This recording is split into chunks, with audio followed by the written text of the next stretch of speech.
own list na iniisip ako. And then there is this list of the Senate that we will finalize on Monday. And there is this wish list from the Palace. Meron mga nagkakatugma naman.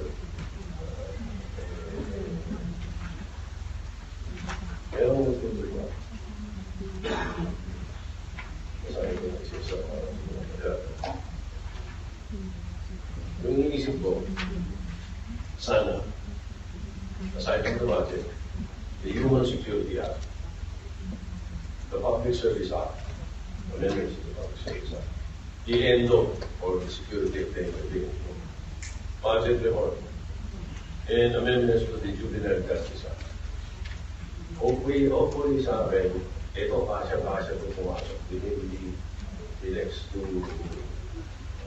to 3 weeks.